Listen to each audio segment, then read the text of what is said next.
Mambo vipi mtazamaji wa kipindi cha Domi, siku za ujana wangu. Nipende sana kukaribisha wewe kijana mwenzangu ambaye unanitazama wakati huu. Huu ni wakati sahihi kwetu sisi vijana kukutana kwa pamoja kwa lengo la kufundishana, kuelimishana na nini tufanye na nini tusifanye. Haya yote basi utayapata kupitia kipindi cha Domi, siku za ujana wangu. Ni hapa Efata TV. Kila siku ya Ijumaa ikifika saa 12 pale mpaka 1 kasoro, basi tutakuwa wote kwa lengo la kujifunza na kuelimishana. Sisi kama vijana ni namna gani tuenende katika njia impasayo Bwana. Na katika Biblia unaambiwa kwamba mkumbuke muumba wako siku za ujana wako kabla zijaja siku zilizo mbaya maishani mwako. Mimi jina langu naitwa Vase Edward, ndiye ambaye nakuongozea gurudumu hili la kipindi cha ujana, siku za ujana wangu. Basi twende mapumziko mafupi, tukirejea tutaendelea. Ndani yangu nimebeba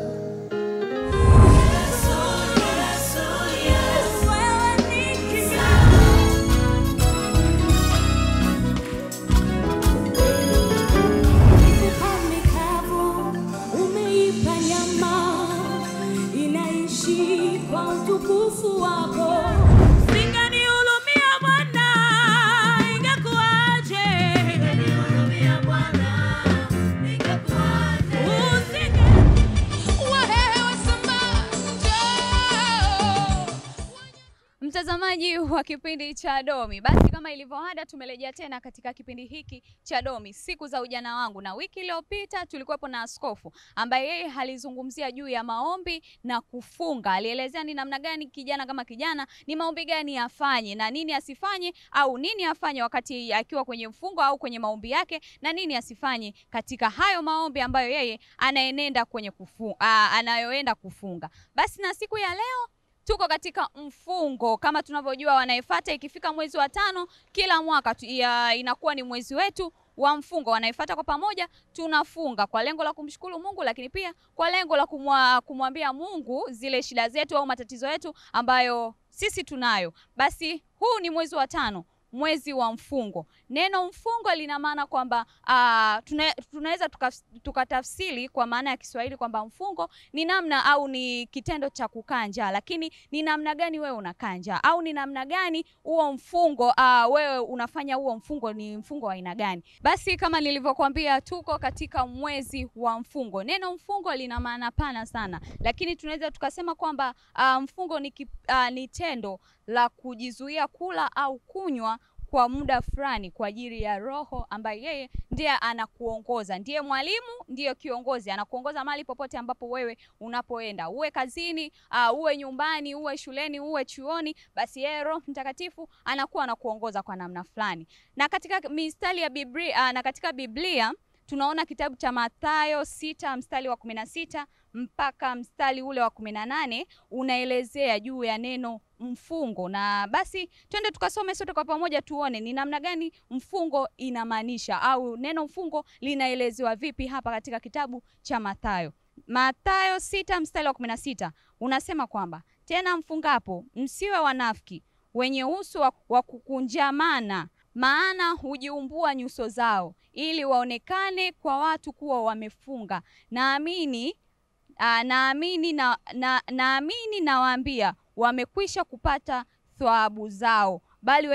Bali wewe ufungapo, jipake mafuta kichwani mwako, unawe uso wako. Hapa tunaelezewa ni namna gani mtu ambaye anafunga anatakiwa awe. Wewe kama unafunga usijikunjishe sana uso wako, au usifanye kwamba kila mtu ambaye anapita au mtu ambaye anakutazama kwa wakati huo anajua umefunga. Hapana. Na kama tunavyojua kwamba mtu akiwa katika mfungo anakuwa na hali fulani ile, anakuwa mlegevu, anakuwa ni mtu wa kuchoka. Sasa jitahidi sana ukiwa katika mfungo usionyeshe hizo hali kwamba wewe ni mtu uliyechoka au wewe hauwezi. Hapana. Na hata kama una tabia ile ya kukunja ile 11 hapa kwenye paji la uso, basi jizuie sana usifanye kitu kama hicho, manake hiyo haileti picha nzuri kwa mtu ambaye anakutazama na mtu ambaye anaelewa nini maana ya mfungo. Na pia unaambiwa kwamba pale ambapo unapofunga jitahidi sana ujipake mafuta kichwani mwako na uso wako, na unawe uso wako.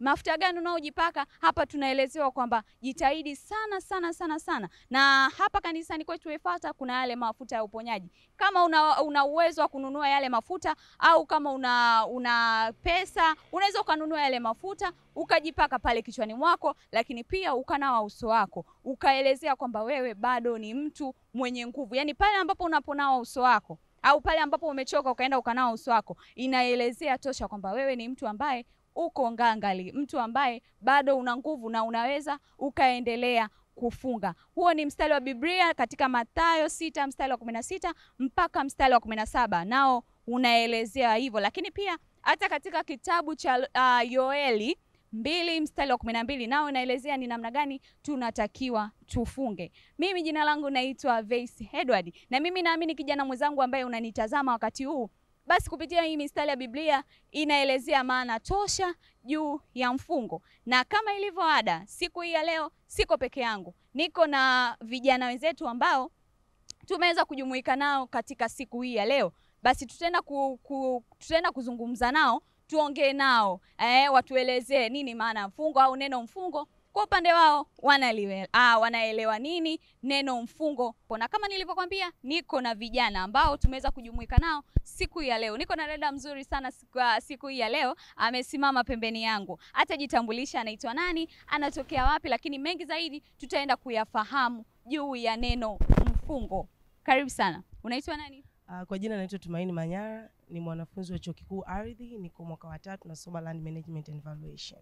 Unajisikiaje leo kukutana nasi tunaoendesha kipindi cha Domi, kwa sababu sote ni vijana? Kwa hiyo unajisikiaje kufika siku hii ya leo katika kipindi hiki cha Domi? Kiukweli najisikia vizuri na najisikia furaha sana kukutana na vijana ambao wanamtumikia Mungu katika roho na kweli kabisa. Okay, tuko katika mwezi wa mfungo, mwezi wa 5 kama tunavyojua ni mwezi wa mfungo. Sasa kwanza tuanze, umefunga? Ndiyo, nimefunga. Una mdomo umenona sana. Hatutakiwi kujionyesha kwamba tuko wanyonge, tuko kwenye mfungo.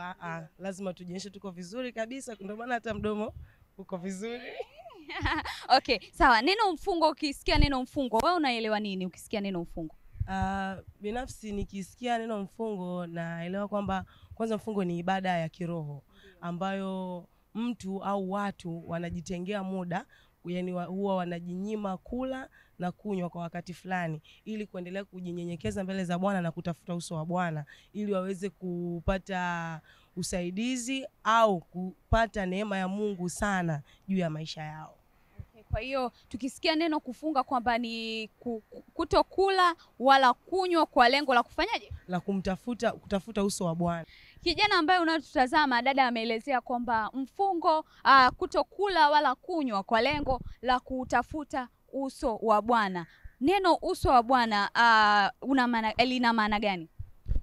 Nikisema uso wa Bwana namaanisha kwamba kutafuta kujua yale yaliyo mapenzi ya Mungu na kutafuta kujua lile lililo kusudi la Mungu haswa. Kwa sababu unapokuwa unafunga, unakuwa unafungia baadhi ya mambo na baadhi ya vitu ambavyo vinakusababishaga wewe usiwe karibu na Mungu. Kwa unapokuwa unafunga, tunaposema uso wa Mungu, unatafuta ile neema ya Mungu, unatafuta kile kibali cha Mungu na kusudi la Mungu katika maisha yako. Kusudi la Mungu wetu, kusudi la Mungu ni lipi kwa sisi vijana, lakini pia kwa watu wote? Kusudi lake lilikuwa ni lipi? Kusudi la Mungu kuu kwetu sisi wote ni kwenda kumzalia yeye matunda. Okay. Kwenda kuvuna nafsi ambazo zimepotea zirudi kwake Mungu. Hilo ni kusudi kuu. Lakini pia katika sisi tulivyo, kila mtu ana kusudi lake ambalo Mungu amemwekea ndani yake la kuumbwa kwake. Kwa hiyo unapokuwa unafunga, unajinyenyekeza ili uweze kutafuta lile lilo kusudi la Mungu kwako ni lipi? Unapata kujua. Kijana mwenzangu ambaye unanitazama wakati huu, leo tuko na mama mchungaji. Basi wewe unayetutazama usipange kukosa kuangalia kipindi hiki. Hiki kipindi cha leo kiko moto moto. Mambo mazuri tutaenda kuyafahamu hapa sote kwa pamoja. Lakini nilikuwa nina kaswali ka uchokozi. Je, kuna umuhimu wowote juu ya huku kufunga ambako sisi tunafunga? Ndiyo, kuna umuhimu. Kwanza kabisa, umuhimu wa kwanza ni unatusaidia sisi tunapojinyenyekeza mbele za Mungu. Tukisoma Yeremia 29:13 anasema, nanyi mtanitafuta na kuniona mtakaponitafuta kwa moyo wenu wote. Tunapomtafuta Mungu, yani ukiwa busy na mambo yako, let's say labda uko na kazi au uko na masomo, huwezi kumtafuta Mungu kwa moyo wako wote na kwa bidii zote. Unapotulia, umefunga, ukapata nafasi ya kutulia, ukajinyenyekeza mbele za Bwana, unapata kutafuta mapenzi ya Mungu na unapata kujua nini Mungu ambacho anataka kusema na wewe. Na hata Mungu pia kwenye kujinyenyekeza mbele za Mungu, ukishuka Mungu anasema na wewe. Lakini ukiwa hujatulia, Mungu hawezi kusema na wewe. Na ndio maana Yeremia anatuambia tutakapomtafuta tutafanya nini? Tutamuona. Sawa. Sasa kuna baadhi ya vijana wenzetu tunaona kwamba yeye kufunga hawezi, lakini unakuta mzazi anamlazimisha, bwana funga kwa ajili huu mwezi wa 5 wanaifuata tunafunga wote, basi na wewe funga. Unawaambia nini wale vijana ambao wanashindwa kufunga? Kitu ambacho ninawaambia vijana ambao wanashindwa kufunga, kwanza kabisa, yani waweke nia. Ukiweka nia kwamba mimi ninataka nifunge huu mwezi au leo nataka nifunge, Mungu anakusaidia. Kwa sababu ukionyesha, wanasema penye nia pana njia.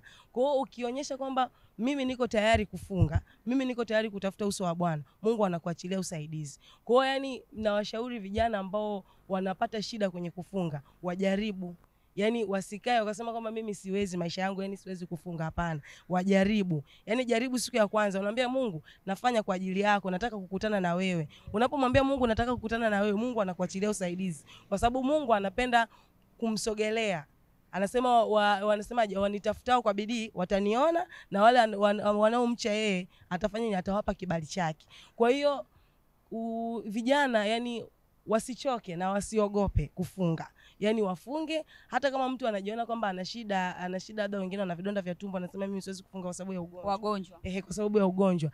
Yani imarisha imani yako. Imarisha imani yako, ingia kwenye mfungo. Na inawezekana, kwa sababu unapokuwa umeweka imani yako kubwa sana kwenye mfungo na ukaingia kwenye mfungo, Mungu anakuachilia kibali, anakuachilia nguvu ya uwezesho. Unafunga kwa sababu tunaona pia tunakuwa na ushuhuda mbalimbali, tunasikia pia kwamba mtu ana vidonda vya tumbo lakini amefunga, ameweza, lakini aliweka imani na aliweka nia kwamba mimi nitafunga hii siku ya leo au mwezi huu nitafunga. Haijalishi na vidonda vya tumbo, haijalishi na nini, najua Mungu atafanya njia. Na kweli tunaona baada ya mfungo wanapata uponyaji, anapokea uponyaji. Kwa hiyo pia yani wasiogope, vijana kama sisi wasiogope kufunga. Kwanza huu ndio wakati wetu sisi wa kujionyesha mbele za Mungu.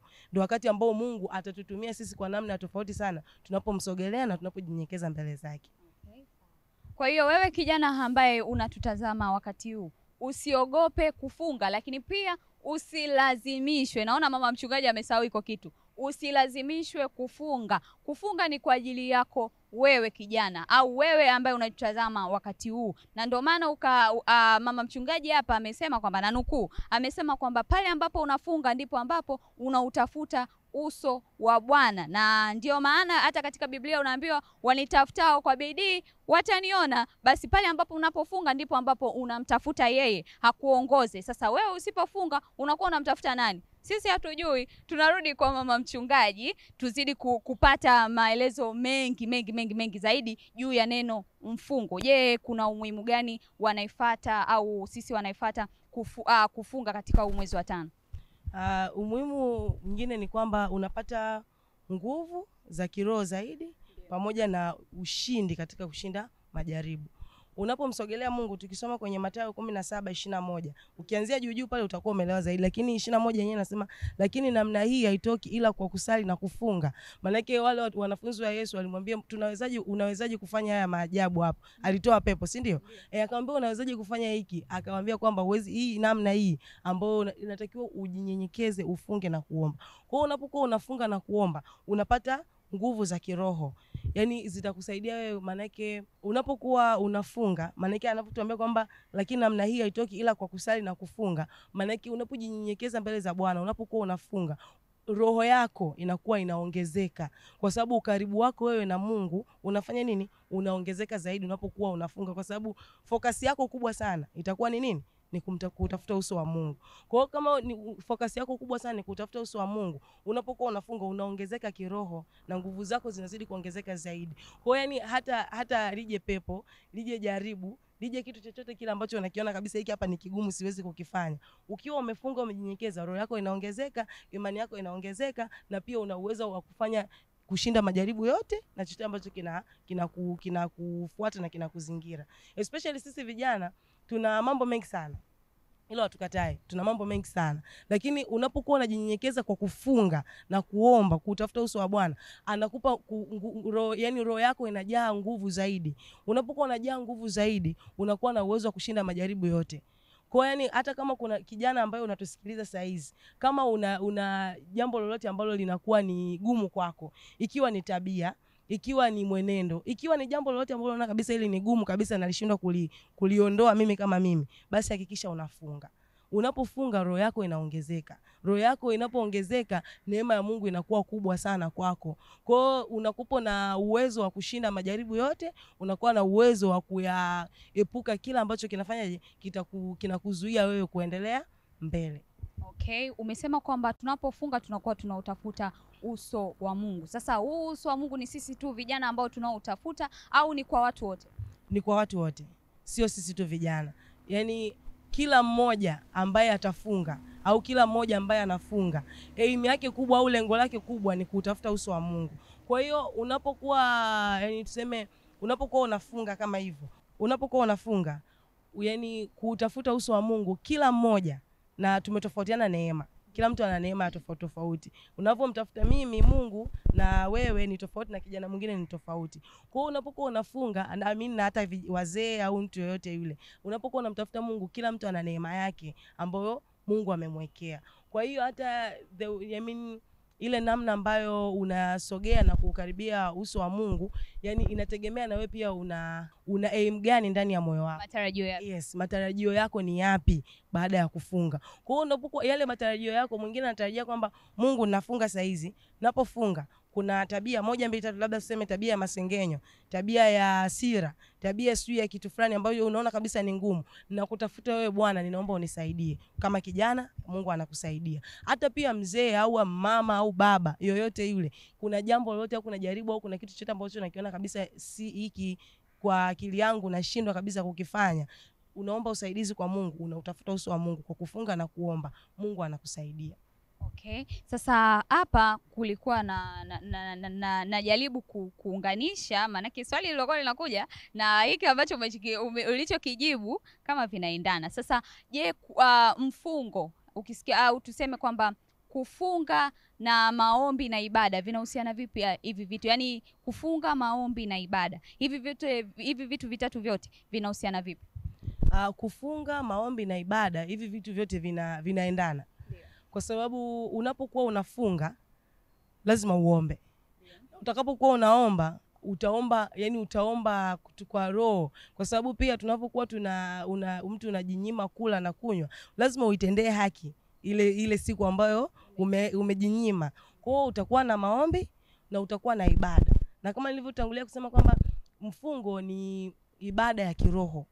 Kwa hiyo tunaposema ni ibada ya kiroho, maana yake inakusaidia wewe kunyenyekea mbele za Bwana. Na ndipo pepe nazungumzia na kunyenyekea kwa sababu unavokuwa unafunga, unakuwa unashuka mbele za Bwana. Unamwambia Mungu, mimi si chochote bila wewe. Kwamba Mungu, mimi siwezi hichi kitu, mimi Mungu siwezi kusonga mbele, siwezi kupiga hatua bila wewe. Kwa hiyo nahitaji neema yako, nahitaji msaada wako, nahitaji uwezo wako wa kipekee uwe pamoja na mimi. Kwa hiyo unapokuwa unafunga, lazima utaomba. Na utakapokuwa unaomba, lazima utakuwa umefanya ibada. Na ile ibada yako itakuwa ni ibada ya kweli. Ibada ambayo sio ya kwa sababu ni wewe mwenyewe, mimi yani sema mimi nimefunga. Kwa hiyo nitakapoenda mbele za Bwana, lazima nitumie ile siku vizuri. Nitaomba, nitafanya ibada vizuri. Kwa hiyo na pia unapokuwa unafunga, ibada yako pia na Mungu inazidi kuinuka, kwa sababu pia katika umuhimu pia wa kufunga, maombi ya kumfunga yanatusaidia sisi kuimarisha mahusiano yetu sisi na Mungu. Yes, mahusiano yetu sisi na Mungu yanazidi kuwa karibu sana tunapokuwa katika maombi ya mfungo. Kwa hiyo unapokuwa mahusiano yako wewe na Mungu akiwa karibu sana, maana yake ibada yako imeimarishwa. Kwa hiyo utakuwa na ibada yenye maana mbele za Bwana, na utakopo na maombi ambayo yatakuwa na majibu. Yaani lazima tu mpenyo utauona. Kwa hiyo hapo tuseme kwamba tufafanue. kwamba ukishafunga unakuwa na ibada. Yaani pale ambapo unafunga ni ibada tosha, au pale ambapo umefunga wakati unaenda kufuturu, labda unaenda kupata chochote kinywani, tunasema kwamba ile tayari ni nini? Ni ibada. Kwa sababu wapo wengi ambao walitamani kufunga lakini wamefanyaje? Wameshindwa. Wewe umepata nguvu na uwezo, umefunga, pale tayari ni ibada tosha. Na ndio maana unaambiwa kwamba pale ambapo unafunga jitahidi sana funga yako iambatane na maombi, na hayo maombi ndio ibada. Sasa je, ni kuna mtu, kuna wale, yani tuseme kwamba tuseme kwamba mfungo, tukisikia neno mfungo kuna wale watu ambao wamewekewa hawa lazima wafunge, au kuna wale watu ambao hawa sio lazima wafunge. Yaani kuna makundi ambayo yameweza kugawanyika kwamba huyu afunge au huyu asifunge. Si nimeeleweka kwenye hilo swali? Kama nimekuelewa. Yaani kwenye mfungo mimi ninavyoona na ninavyoelewa kwamba hakuna mtu ambaye aliandikiwa kwamba huyu atafunga, huyu asifunge. Lakini kutokana tu na sababu za kibinadamu ndio tunakuta tuna makundi fulani ambayo hayatofunga na wengine hayatofunga. Kwa mfano kama tukizungumzia wamama wanaonyonyesha.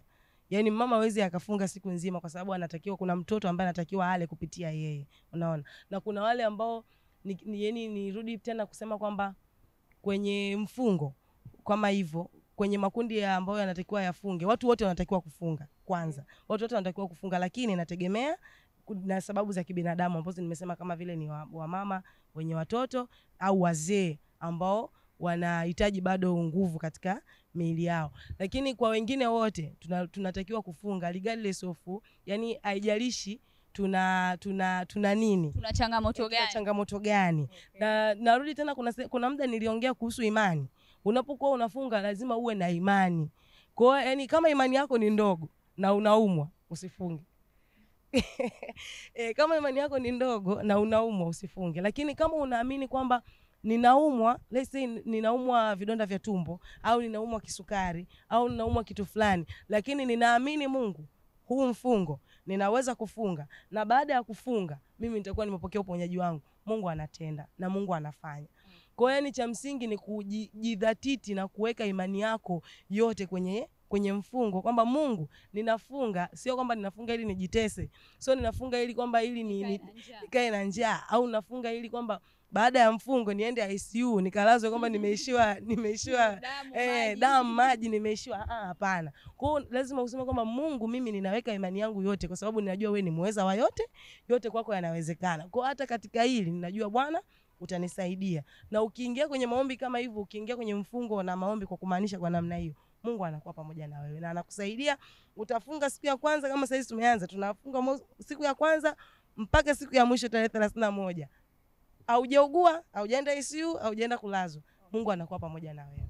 Basi mimi naamini vijana wenzangu tumejifunza vitu vingi sana hapa leo. Tulikuwa na mama mchungaji, ametuelezea ni namna gani sisi vijana tunatakiwa tufunge ili kuilinda au kuizidisha imani yetu. Sasa kitu cha mwisho, mama mchungaji, nimekubariki jina kubwa sana hilo.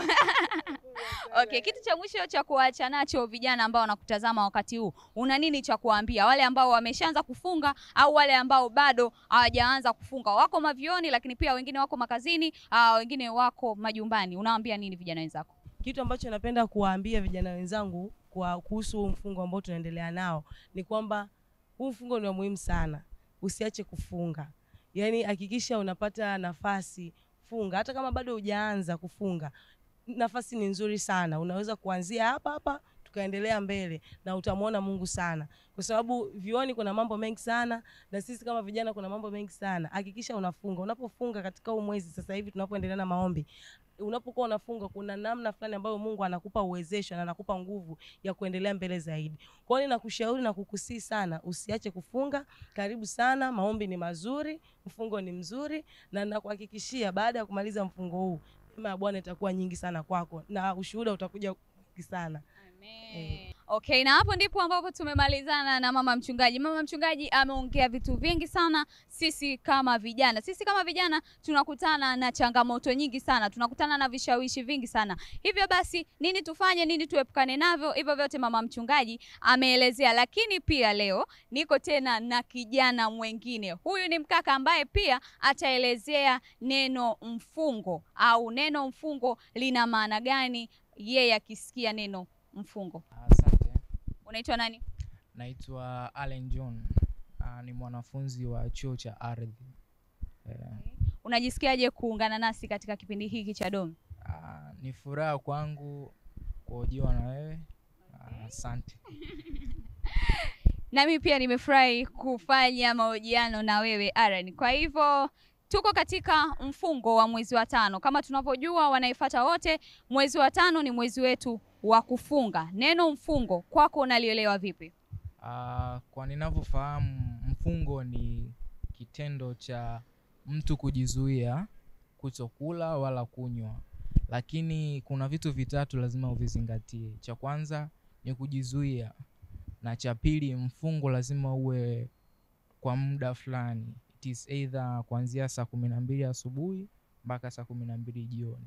Na kufunga lazima uwe na lengo, ambalo lengo linaweza likawa la kiroho, lengo linaweza likawa la kiafya, au lengo linaweza likawa lako binafsi. Kwa nini unafunga kwa muda fulani?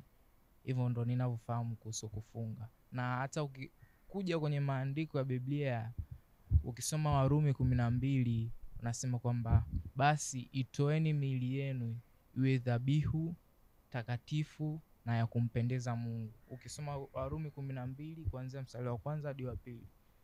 Hivyo ndo ninavyofahamu kuhusu kufunga. Yes. Wewe mwili wako ushautoa kama dhabihu? Ndio, kwa sababu yani tuseme ni jinsi nilivyojiwekea kwamba ni mtu ambaye napenda kufunga, na ndo jinsi nilivyo, yani on my way napenda kufunga, na siku fulani ambazo nazitenga binafsi kama mimi. Kuna siku ambazo nafunga, na hata ukiangalia kwa sasa hivi kama kanisa letu lilivyotuambia kuanzia mwezi wa 5 tunatakiwa tufunge. Basi ukiachana na mimi kama kanisa tutafunga na tutakuwa na maombi kama kanisa. Kwangu mimi itakuwa kama ni njia nzuri ya kujipeleka kwa Mungu. Kwanza umefunga wewe mpendwa wewe? Ndio nimefunga. Mbona kama mdomo huu umetoka kula kitu hivi? Hapana, nimefunga. Yes. Okay. Kwani kuna umuhimu wote sisi kama wanaifuata kufunga katika mwezi wa 5? Yes, umuhimu upo. Kuna sehemu nyingi tu unaweza. Kwanza kiafya ina faida nzuri, kwa sababu watu wengi vyakula vyetu vimejaa sukari. So kama ukiwa unafunga inamaanisha kwamba unapunguza sukari yako, na pia afya yako inakuwa sawa. Na pia kiroho tunaweza kusema inakuweka wewe karibu na Mungu. Yes. Hiyo ufungaji ni njia nzuri ya kukuleta wewe na Mungu. Yes. Kuna wale wenzetu sasa wao wanajiona ni wale mabonge, wale wana afya zao, wanaona kwamba mimi nikifunga labda afya yangu itanyongonyea, au labda afya yangu nitapata magonjwa, au nitaumwa vidonda vya tumbo, labda magonjwa na vitu kama hivyo. Sasa nini unawaambia wale ambao wanaona kwamba miili yao haiwezi kufunga? Unaambia nini vijana wenzako? Kwanza yani kwa mtu, tuchukulie mfano unaumwa kisukari, ndio inaweza ikawa ni sababu ambayo inakufanya usifunge, au una vidonda vya tumbo. Lakini kufunga kuna ushuhuda mwingi ambao watu wengi wamejaribu kusema kwamba walijaribu kufunga na wakaomba, na kupitia hivyo ikawa nayo ni sababu yao, yani kama kitu ambacho kimewasaidia wao kupona magonjwa yao. Na hata hivyo ufungaji kwa mtu ambaye unaamini kwamba mimi siwezi kufunga, siwezi kukaa na njaa kuanzia asubuhi mpaka jioni, mimi naamini kwamba ukifunga inakusaidia wewe kufanya mwili wako uwe sawa. Ukiachana na sababu za kiroho ambazo tunakuwa karibu na Mungu kwa kipindi fulani cha ufungaji, ukifunga yani body fats zako zinakuwa zinapunguzwa, kwa sababu ujala kwa muda fulani, kwa kipindi cha muda mrefu. Kwa hiyo inakuwa ni njia nzuri ya wewe kwa afya yako iwe vizuri. Okay. Kwa hiyo mtu anafunga kwa lengo lake binafsi, au ni kwa ajili ya dini, au mtu anafunga kwa ajili sasa ameshasikia kwamba wanaifuata tuko katika mfungo, basi na mimi inanilazimu kufunga. Sasa mtu anafunga kwa lengo lake binafsi au kwa ajili ameshasikia neno limetoka madhabahuni, basi anafanya kile ambacho ameambiwa, lakini nafsi yake au nia yake haiko tayari. Unamwambia nini mtu kama huyo? Mtu kama huyo naweza nikamwambia, kwanza, kama unaona unavyoambiwa kufunga kwamba yani ni kama mateso, hapana. Kufunga ina faida nyingi sana. Kwa mtu binafsi inaweza ikawa ni njia nzuri kwake yeye, kwa sababu kila mtu ana malengo, na malengo lazima tumshirikishe Mungu, si ndio? Na kumshirikisha Mungu, muda mwingine ndio tukifanya maombi ya kufunga na kuomba, si ndio? Hasa kama mtu unafanya maombi binafsi, it means that unaweza yani ukajipeleka kwa Mungu mwenyewe. Lakini kama kanisa, nayo ni njia nzuri pia, kwa sababu kanisa nalo, kama kanisa tunakuwa tunakuzana kiroho, si ndio? Kama tunakuzana wote kiroho, inamaanisha kufunga wote kwa pamoja, nao ni njia nzuri ya sisi kama kanisa kukuzana kiroho. Ndio. Okay, kwa hiyo mfungo umemalizia kwa kusemaje? Okay, kijana mwenzetu ametueleza ni namna gani sisi vijana tunatakiwa tufunge, na yeye pia amesema kwamba ana siku zake zile ambazo anaziweka kwa ajili yake yeye na Mungu wake. Ameeleza vitu vingi sana, lakini pia la mwisho amezungumzia kwamba kufunga ni kwa ajili ya lengo lako wewe kijana, au mtu yoyote ambaye unatutazama wakati huu umefunga, basi unafunga kwa lengo lako lipi? Labda kwa lengo au kwa dhumuni lipi? Basi haya yote unajua wewe kwamba unafunga kwa lengo la kujinufaisha au kumfurahisha mama, kumfurahisha mzazi au kufurahisha kanisa, kwa sababu neno limetoka madhabahuni. Basi wewe unafunga kwa lengo lipi? Kujifurahisha, kufurahisha wazazi wako au kufurahisha wenzako ambao wanaokuzunguka? Hayo ni yako kijana. Utatuambia unafunga kwa namna gani, kwa lengo lipi? Hayo ni ya kwako. Sasa kitu cha mwisho hapa, kufunga kunaathiri vipi tabia na mwenendo wa mtu? Yani tuseme tabia in a positive way, si ndio? Itaathiri tabia mtu. Cha kwanza, ukifunga kuna vishawishi vya tamaa, na kuna vishawishi ambavyo vya mazingira yaliyotuzunguka. Ukifunga kuna vitu, yani kuna vishawishi havitokujia kabisa, yani kwa sababu mwili wako umeuchuni kwamba kuna vitu siwezi kuvifanya, si ndio? Na ukifunga, yani mwili ukiwa na njaa, kuna vitu huwezi kuvifanya kabisa.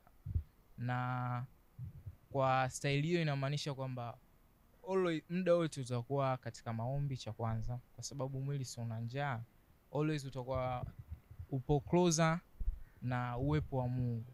Na tunajua kwamba mtu ukiwa unafunga, yani itakuwa ni kitu kibaya kabisa kwamba unafunga siku nzima na hauombi, si ndio? Hivyo basi kitu ambacho ni kizuri, yani kina faida katika kufunga, ni kwamba ita affect wewe, mahusiano yako wewe na Mungu, na kuna vishawishi hautovipata kabisa. Hiyo ndo faida ambayo unaifahamu katika kufunga. Okay, sawa. Tuanze na wewe. Wewe ni kijana na huko chuo unasoma na unafunga, unakutana zile changamoto nyingi sana. Kwa mfano kama ni wanafunzi wa Alzi pale, tunaona kuna kantini kubwa sana imewekwa pale, mavyakula ya kutosha, mavyakula tele. Unakuta mtu anakutana iko kishawishi, labda si nini kale, au anaifuata zangu akiniona itakuwaje. Sasa mtu wa hivyo, au mtu ambaye anafunga lakini bado anakaa barazani kwa watu wenye mizaa, unakutana kana watu wanamtania, watu wanaongea maneno magumu. Sasa mtu wa hivyo unamshauri nini? Ninachomshauri ni kwamba usiangalie watu wanachokisema. Wewe fikiria nini unachokitaka. Unafunga kwa ajili ya nini? Sawa. Watu ni wapo wengi, watu wanapita. So, yani wewe fikiria katika akili yako ni kwamba kwa nini ninafunga? Na ninataka nini? Yani nategemea nini katika ufungaji wako? Watu wapo wanaongea, kila mtu anaongea, sawa? Na huku vioni kila mtu anaishi maisha yake. Ukitaka kuishi kwa kumpendeza mtu, yani uangalie ni mtu fulani ataniambia nini, atanionaje? Hapana. Lazima uishi kulingana na misingi yako kama kijana ambaye unajitambua. Yes. Okay, sawa. Kwa hiyo aendelee kukaa barazani kwa watu wenye mizaa, lakini maneno aachane nayo. Hapa sijakuelewa. Hapana. kwanza kwa kijana anayejitambua lazima ujue ni watu wa aina gani ambao unaishi nao. Hapo ndo nilipokuwa napataka. Cha pili, ukishafahamu ni watu fulani ambao siwezi kuishi nao, hauwezi kuishi nao, kwa sababu kijana lazima uishi na watu ambao watakusaidia wewe ufanikiwe katika malengo yako. Hasa kama ukikaa na watu ambao wanakushusha chini kila siku, hautofanikiwa. Na nakuhakikishia ukiwa unaweka karibu watu wa namna hiyo, hautofanikiwa kabisa. Yes.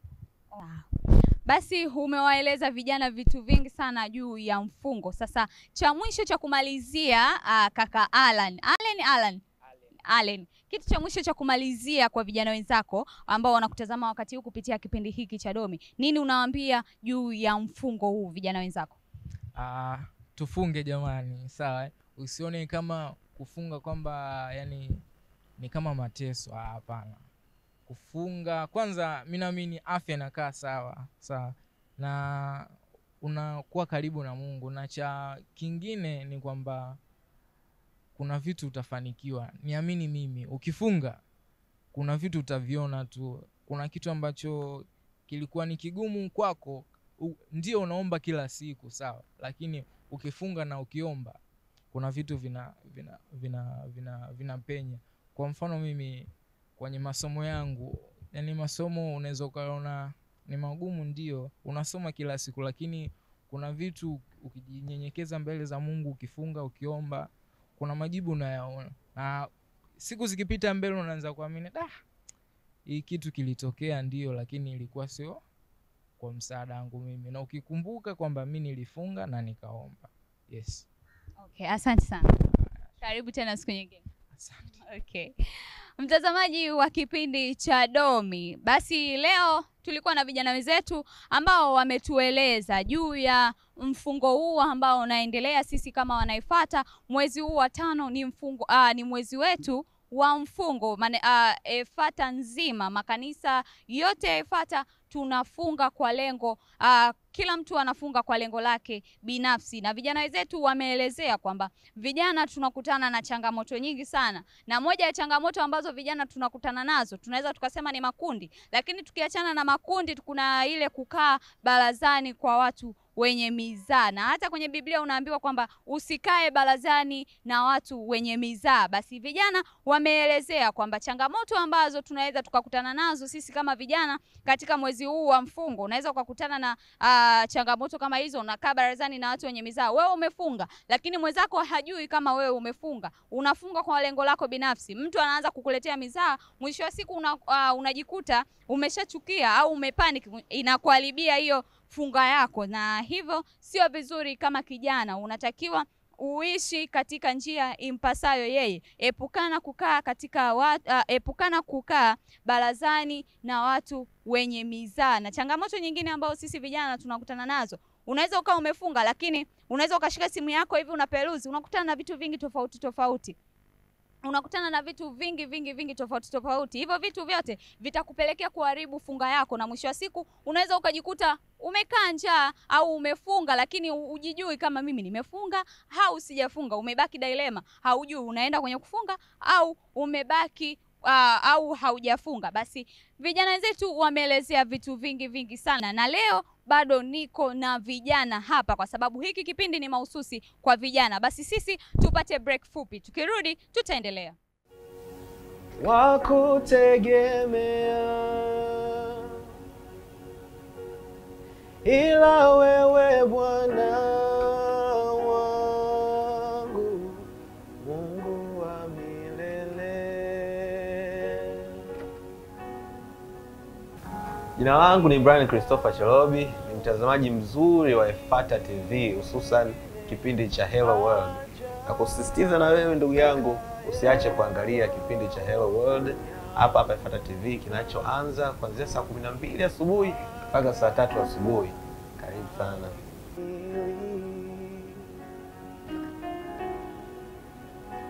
Ni nani semeni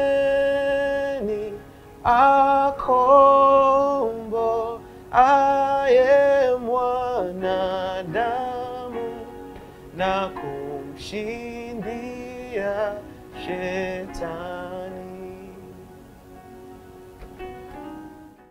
Kijana mwenzangu, kama nilivyokuambia, leo bado nipo na vijana kwa sababu kipindi hiki ni mahususi kwa vijana, na hiki Domi ni kwa lengo la kuelimishana, kufundishana na ni namna gani tunatakiwa tuenende katika kipindi hiki cha Domi. Tuko katika mwezi wa mfungo. Mwezi wa 5 ni mwezi wetu wanaefuata kufunga. Tumeongea vitu vingi sana, vijana wenzetu wametuelekeza ni namna gani tufunge, au mfungo una maana gani, umuhimu wake, lakini pia changamoto ambazo anakutana nazo kijana wakati akiwa kwenye mfungo wake. Na hapa tena niko na kijana mwingine ambaye yeye atajitambulisha. Anaitwa nani, lakini pia anaelewa nini neno mfungo. Karibu sana.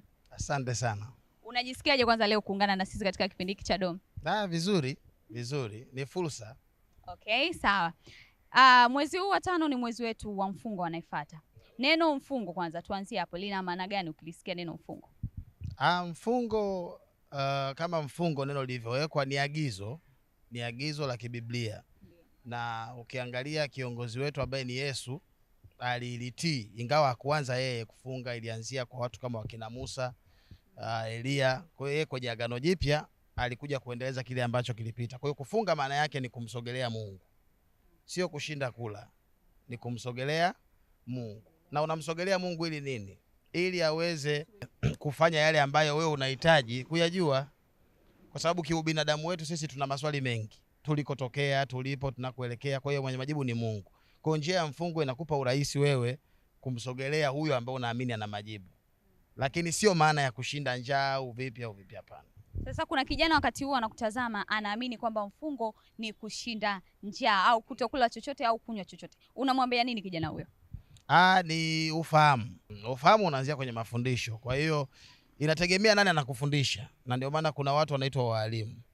Sasa ukiangalia sisi tupo kwenye wokovu, na wokovu uko mbele kidogo. Huko nyuma tulikuwa tuna kitu kinaitwa dini. Kipo na kinaharibu maisha ya watu. Kwa hiyo wokovu unakuja kutengeneza hiyo kitu kwamba mtu aelewe nini maana yake anafanya. Kwa hiyo mfungo sio utumwa, sio kitu sio cha kishamba, hapana. Mfungo ni hali ya mtu kumkaribia Mungu wake. Kwa hiyo inategemea sasa wewe unafahamu nini. Kama haufahamu, unatakiwa ufahamishwe.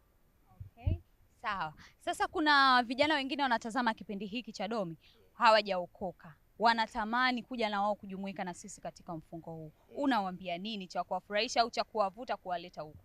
Kwanza wanakaribishwa. Wokovu ni wa wote. Kwa hiyo wanakaribishwa na sisi tunawapenda. Kama neno linavyosema kwenye Yohana 3:16, anasema kwa maana jinsi hii Mungu aliupenda ulimwengu hata akamtoa mwanawe wa pekee ili kila mtu amwaminie asipotee bali awe na uzima wa milele. Kwa hiyo mtu yoyote anayemkaribia Mungu, wokovu unamhusu. Kwa hiyo tunawakaribisha sana Efata hapa Mwenge, na sehemu yote ambayo Efata ipo wasogee, kwa sababu ni mfungo ambao unahusisha wanaefata wote na watu wote ambao wanatamani kumsogelea Mungu. Sawa. Mfungo unaweza kubadilisha vipi maisha ya mtu? Unabadilisha mahali pakubwa, kwa sababu ukishamsogelea Mungu, yeye ndio chanzo chetu. Muda mwingi tunatumia nguvu zetu kupata vitu kunini, lakini huyo ambaye anajua chanzo cha sisi tulipokuwa na leo tupo hapa na baada ya hapa tuwe wapi, yeye ndio mwenye maamuzi ya kujua mtu unaelekea wapi na utaishia wapi.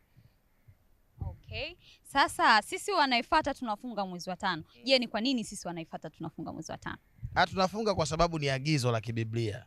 Na hilo agizo, uzuri tuna mtu ambaye amesimama mbele yetu anaitwa Josephat Elias Mwingira, baba yetu wa kiroho. Ametuelekeza Biblia inavyosema, kwa tunafuata Biblia kulingana na maelekezo ambayo yako mle. Hatuko nje ya Biblia, tuko ndani ya Biblia. Na anayetuongoza yuko ndani ya Biblia na anatuongoza vizuri sana. Asante sana. Sasa kitu cha mwisho cha kumaliza nacho kwa vijana ambao wanakutazama wakati huu, una nini cha kuambia kijana ambaye anatutazama wakati huu kupitia kipindi hiki cha Domi? Huenda amefunga au bado hajafunga, anatamani kufunga. Unamshauri vipi yeye kama kijana katika mfungo huu? Mimi ninachoshauri ni kwamba aelewe tu mfungo ni kitu kizuri. Ni mfungo, yani mfungo ni kila kitu kwenye maisha yetu. Mimi ningekuwa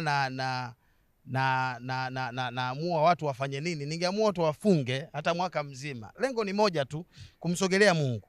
Hakuna kujuta kwenye kumsogelea Mungu. Na moja ya njia ni hiyo kufunga. Ingawa kuna njia nyingine nyingi kama kuomba, kuishi maisha matakatifu, lakini kufunga ndo njia nzuri zaidi kwa sababu inakupunguza ukali wa ubinadamu wako. Kwa hivyo ulivyochangamka, umefunga kweli mpendwa? Nimefunga. Amina. Amina, asante sana. Amina. Kijana mwenzangu wa kipindi hiki cha Domi, kama tulivyoanza hapo mwanzo, tulikuwa na mama mchungaji. Jamani, hili jina nimempachika tu, sio mama mchungaji kweli. Nimempachika kutokana na vile ambavyo ameelezea, amechimba kiundani sana, amejumuisha mistari ya Biblia, na sisi tumeweza kujifunza sisi kama vijana ni namna gani tufanye katika ni namna gani tuenende katika mfungo wetu wa mwezi wa 5 sisi kama wanaifuata. Lakini pia tulikuwa na kaka Alan ambaye yeye pia ameelezea juu ya mfungo kwamba ukiwa katika mfungo kuna changamoto nyingi ambazo kijana unakutana nazo. Basi jitahidi sana kuepukana na hizo changamoto, kwa sababu ukishaepukana na hizo changamoto ndipo ambapo unausogelea uso wa Bwana. Lakini pia tumemalizana na kijana wa mwisho ambaye yeye pia ameelezea juu ya mfungo, na amesema kwamba mfungo unaweza kubadilisha sana maisha ya mtu. Inabadilishaje maisha ya mtu? Basi hapo ndipo ambapo tunarudi katika ujana, kufanya ibada, kufanya maombi, lakini pia kufunga. Pale ambapo unafunga unausogelea ule uso wa Mungu wako. Na mimi nipende kuhitimisha kuwa ibada ndiyo funga yenyewe, yani funga ndiyo ibada. Yani hapo nimeongea vice versa, lakini nadhani umenielewa. Kufunga ndiyo ibada yenyewe, lakini pia ibada ndiyo funga yako ambayo wewe mwanaifuata sasa hivi unafunga. Pale ambapo unafunga unafanya ibada. Ibada hii inakuunganisha wewe na Mungu wako, unakuwa na mawasiliano mazuri na Mungu wako. Mimi sina la ziada. Jina langu naitwa Vase Edward, ndiye ambaye niliokuongozea gurudumu hili la kipindi hiki cha Domi, siku za ujana wangu. Kipindi hiki kinaruka kila siku ya Ijumaa saa 12 jioni mpaka pale saa 1 kasoro. Lakini pia katika mitandao yetu ya kijamii kule YouTube unatupata, Instagram pia unatupata kama kama Domi, lakini pia Facebook kule tupo pia kama Domi, lakini pia katika Azam TV, kisimbuzi cha Azam TV, ukienda pale Azam Channel unaenda pale Fata, unatuona kipindi cha Domi. Tukutane tena siku nyingine na wakati mwingine kama sasa. Mimi nikutakie mfungo ulio mwema. Amen.